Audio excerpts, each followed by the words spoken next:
जय भीम, जय भारत। मैं महंत मांझी सशक्त भारत चैनल पर इंजीनियर हरकेश्वर बाबू के साथ आज हम बात करेंगे कि बिहार सरकार जो अ, जातीय जनगणना करा करके और रिजर्वेशन दिया था, बढ़ाया था। जो हाँ। 50% से 65% हो गया था, उसको पटना हाई कोर्ट ने रद्द कर दिया, जिसके अगेंस्ट में बिहार सरकार सुप्रीम कोर्ट में गई थी। आज सुप्रीम कोर्ट में इस याचिका को एक्सेप्ट किया गया है। आज सुनवाई हुई। उसको एक्सेप्ट कर लिया है। सितंबर में इसका डेट दिया। हाँ। तो उस पर इसमें क्या क्या आया है आप तो देखे हैं, उसके संबंध में दर्शकों को बताएं।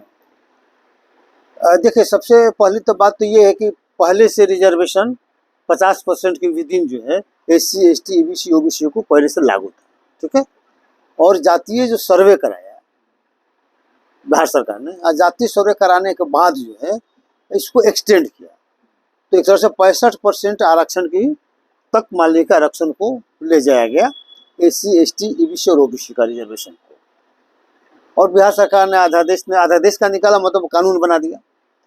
और उसके विरुद्ध मामला सुप्रीम कोर्ट में, हाई कोर्ट में गया। और हाई कोर्ट ने कहा कि चूंकि 9 जज बेंच का फैसला है इंदिरा साहनी मामले में कि 50% से ज़्यादा रिजर्वेशन नहीं हो सकता, इसलिए इसका आधार बनाकर जो 65% रिजर्वेशन का जो कानून था उसको जो है हाई कोर्ट ने रद्द कर दिया, ठीक है।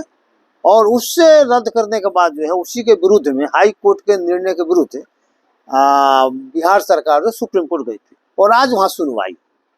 तो सुनवाई में बिहार सरकार का बहुत सा तर्क था कि हमारा चूंकि वैकेंसी निकला हुआ है, सब कार्रवाई चल रहा है, अगर मान लीजिए आप हमको हाई कोर्ट के ऑर्डर पर स्टे नहीं देंगे तो मेरा सब बाधित हो जाएगा, तो इसलिए उसको हमको स्टे दे दीजिए। तो सुप्रीम कोर्ट ने कहा कि मामला बहुत सीरियस है और इसलिए हम स्टे आपको नहीं देंगे, हम आपका विस्तार से सुनेंगे। तो पहला हुआ कि स्टे देने से इनकार कर दिया और कहा कि अब सितंबर माह में डिटेल्स में हम जाएंगे और विस्तार से सुनेंगे, उसके बाद अंतिम निर्णय जो भी मामले का निर्णय होगा हम करेंगे। अब सवाल ये होता है कि पहला तो जो वैकेंसी इनका निकला था उसके आधार पर उसका क्या होगा। अब तत्काल तो स्थगित रहेगा, पहला। दूसरा, अब चूंकि कोर्ट का मैटर एक दिन में फरियाता नहीं है, 2015 से केस चल रहा है रिजर्वेशन प्रमोशन का, इतना दिन होगा अभी तक फैसला नहीं है, ठीक है। तो समझिए कि सारा वैकेंसी तैकेंसी सब मान लें कि होगा ही। लेकिन अब होगा क्या, अंतिम मान लें कि इसमें क्या होगा, तो हमारे समझ से दो ही उपाय है। या तो 9 जज का जो फैसला है कि 50% से ज़्यादा रिजर्वेशन नहीं हो सकता, उसको तोड़े, तो उसको तोड़ेगा कौन? तो 11 जज बेंच अगर बने और वो अगर मान लीजिए फैसला दे इसको तोड़े, तब मान लीजिए कि हो सकता है। अदरवाइज 9 जज बेंच का फैसला वही लागू रहेगा।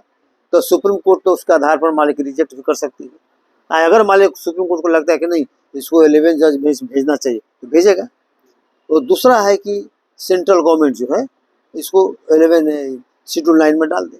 तो शेड्यूल 9 में अब नीतीश कुमार का चूँकि सरकार पर प्रभाव है, उनका MP मान लीजिए वहाँ 12 को जीत के गए हैं, सरकार के बहुत बड़ा भागीदार बने हुए हैं। तो अगर ये दबाव बनाते हैं, कितना दबाव बनाते हैं नहीं बनाते हैं उस पर निर्भर करेगा।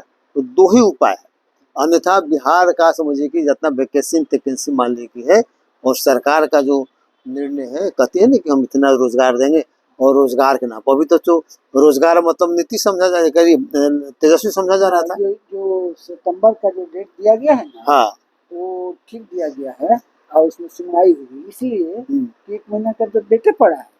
अच्छा, ये ठीक है। देखिए, तो उसमें जो है अभी अदर बेंच बनाने की आवश्यकता नहीं है, अभी सुनवाई होगा। ना सुनवाई होगा, लेकिन फैसला अगर सुनवाई अगर करेगा हो सकता है किसी को बरकरार रखे। हाँ, हाई कोर्ट के निर्णय को बरकरार रखेगा, वो वही करेगा। हाँ, तो वो करेगा तब इनका पुराने हिसाब से वैकेंसी होगा। अगर कहीं पेंडिंग हो गया, जैसे मान लो कि रिजर्वेशन प्रमोशन वाला मामला है, तो समझ लीजिए कि क्योंकि अभी तक क्या मामला था कि भाई नौकरी मतलब तेजस्वी, ठीक है, और उसको तोड़ने के लिए नीतीश कुमार लगातार वैकेंसी निकाल रहे थे कि अधिक से अधिक हम वैकेंसी दे के उसको हम तोप दें। तो अगर नहीं कर पाएंगे तब तो फिर मामला लटक जाएगा। अब विधानसभा चुनाव में सितंबर में पॉलिटिकल, जो सुनवाई होगा ना, हाँ तो उसी में फैसला, अगर उसको लगेगा हाँ कि हाई कोर्ट का जजमेंट सही है, हाँ तो उसको उसी को बरकरार रखेगा। और हाँ उसको लगेगा कि नहीं इस पर सुनवाई की जरूरत है, हाँ। तो वो 11 सदस्यीय बेंच की और खैर सरकार मान ले क्या करेगा नहीं करेगा, वो देर लगेगा। जब देर लगेगा इसका मतलब है कि फिर दिक्कत हो। खैर चलिए, तो आज इतना ही हम लोग को बात करना था, है ना। तो जय भीम, जय भारत, जय संविधान।